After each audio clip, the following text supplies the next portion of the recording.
So Red Sox are always interesting, aren't they? Yep. There's always drama happening with them. And look, they're making a push right now. They have a very nice position player core with that club. Crochet has looked terrific. But what we're going to start talking about is Rafael Devers. Now, Nolan Arenado, they were going after Arenado, who's with the Cardinals, who'll be at Fenway Park. They didn't make a trade for him, but they still pivoted and they signed Alex Bregman, despite the fact, Albert, that they had a third baseman who had a $300 million contract sitting there. And I applauded the Red Sox the way they handled that situation. However, they did seem to hurt his feelings a little bit, right? So how do you deal with that? You have a star, big contract. He's only 28 years old. Did they handle that the right way? Well, I don't know, because I don't know the whole conversation they went through. But I think, now as a manager myself, if that was happening in the offseason, they had to make a talk to Hank, say, hey, we're thinking about making our ball club better, and just have that conversation in the offseason, which it might happen. I don't know. It probably did, but I don't know about that. But I think, he was hurt about it. Dever is still a young guy, but I think he needs to understand that it's not about the player. It's about, the organization. And he needs to understand that they're just not bringing equal player. He's good player. Bregman is a great player. And a better defensive player. That's going to make that team better. So I think at the end of the day, I know they make a lot of talk in spring training, but he's going to be okay. I know you can blame probably the start of the season for him of that move, but I don't believe it's just that. I think when you take 15 or 16 at-bat in spring training, myself, I used to take 70 at-bats in spring training to get myself ready for the season. But Hank, I believe he didn't play much in spring training, and you saw in the first couple of weeks of the season how he struggled. Now he's coming around. Opened 0 for 21. He has 3 hits in the last couple of games. The idea with Bregman was that maybe he could play second base. Then this kid, Christian Well, was it, though? Yeah, well, at least it was talked about. Was it? Yeah, Devers I don't know. probably thought. When they were courting Bregman, Devers probably thought Bregman plays second base. But Campbell has been a revelation. High upside, big prospect. Kind of knew that, though. I think they kind of knew that Campbell, he's a blue chip. They wanted him there. Bregman, he's also a plus defender still at third. He's never played second, or it's been years, and he played shortstop. Bob, there's no question.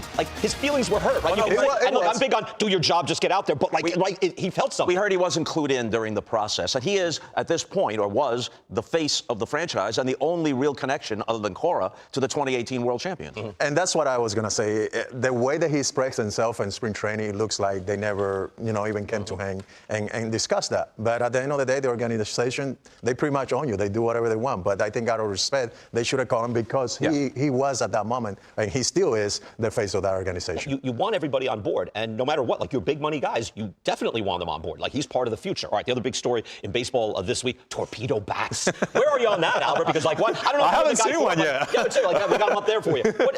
What do you make of that? The new technology, analytics departments with kind of old school working with the wood and understanding what the wood can do.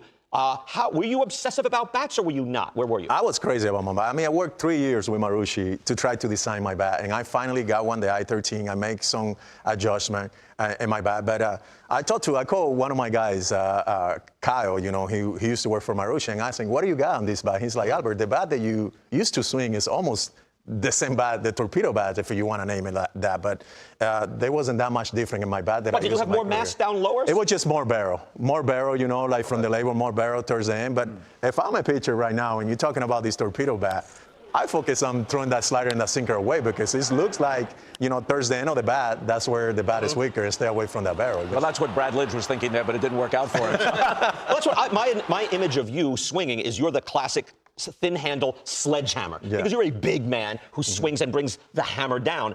But when you look at Anthony Volpe, that looks like, that's the sort of guy getting jammed. Now you can do all sorts of things with that, the wood coming closer to your hands. Yeah, that's the idea. They're legal.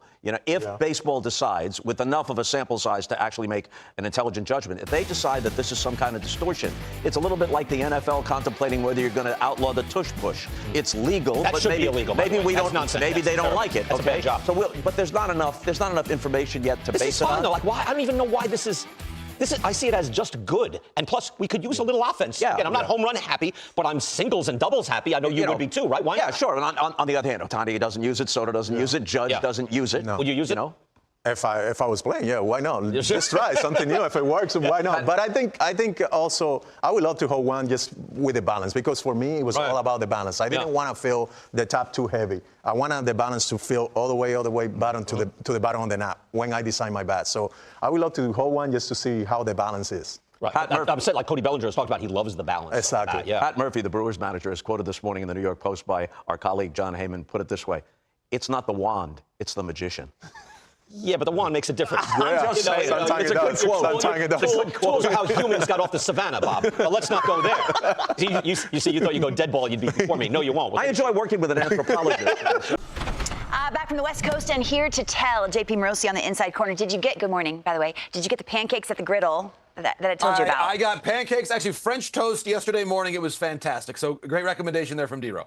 All right, what do you got? You got some sound from the West Coast from your travels. Tell us more. Lauren, I do, because so Wednesday night we see Ohtani in the walk-off, but I wanted to make sure that I got even more out of my West Coast trip. So yesterday I spent in Corona, California, about an hour's drive east of LA, with the #1 ranked high school baseball team in the nation. Multiple expected first-round picks and a head coach, Andy Wise, who is a devoted fan of MLB Central and Mark DeRosa. Let's take a listen. D-Row, big fan. Couple things I got for you. Your top five male singers. All right, I'm in. A couple guys I'd like to add, but I won't get into that. If your 15-year-old groups ever out here on the West Coast, Southern California, come on through. We'll set you up. We'll get you right over here.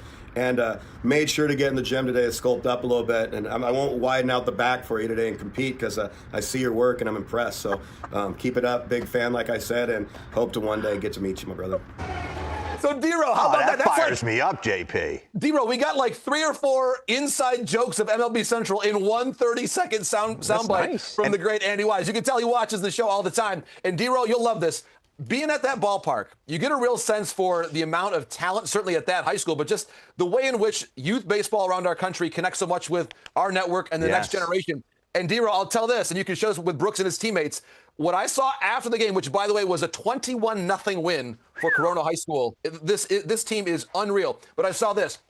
After the game was over, 3 guys who are likely to be first-round high draft picks in July, Seth Hernandez, Billy Carlson, Ethan Bingaman, were all working the mound and manicuring it, taking care of the mound. That's nice. Nice. I love that. And they have Dino Ebel's sons.